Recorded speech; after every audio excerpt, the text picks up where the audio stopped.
Hello, my name is Lauren Wright, and the title of my study is Abstinence-Only Sex Education and Mental Health.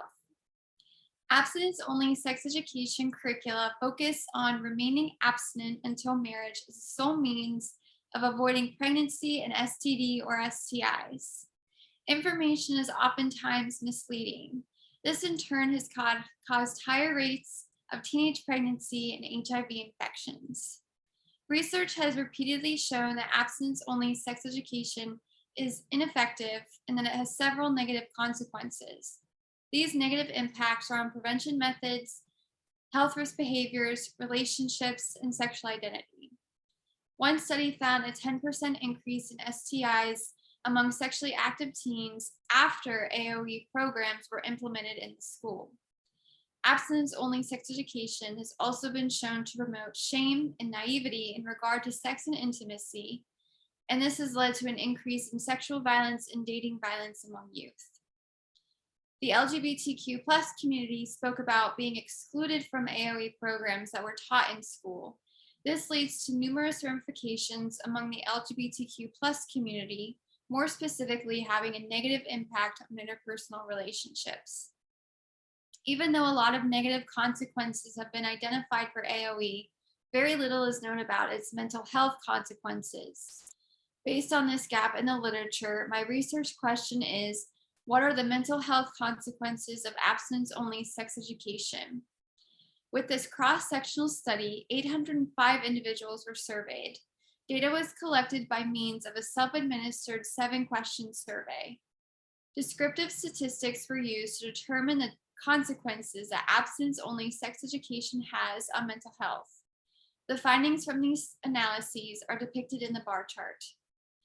The findings suggest that mental health is a significant problem amongst individuals who were taught abstinence-only sex education. As you can see from the bar chart, 55% of participants reported ever receiving abstinence-only sex education, and 19% of those individuals reported experiencing triggered and unwanted emotions.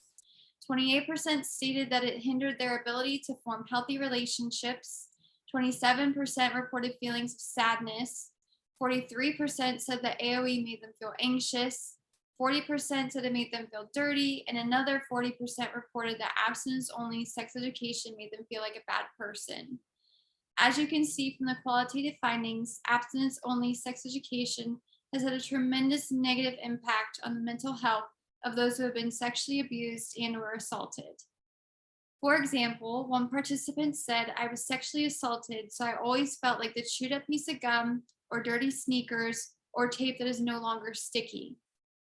Another participant shared, "As a victim of child sex abuse, AOE was always incredibly triggering and upsetting to hear that I had given myself away and that I was impure despite none of that being my own choice."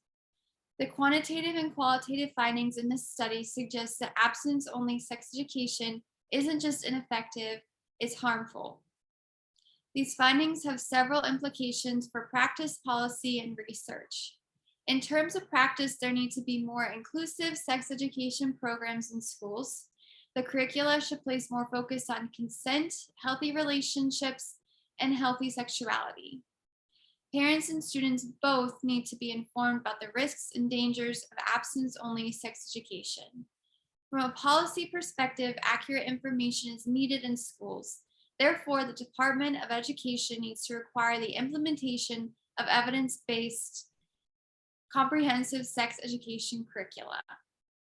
Finally, more research is needed to examine the mental health consequences of abstinence-only sex education.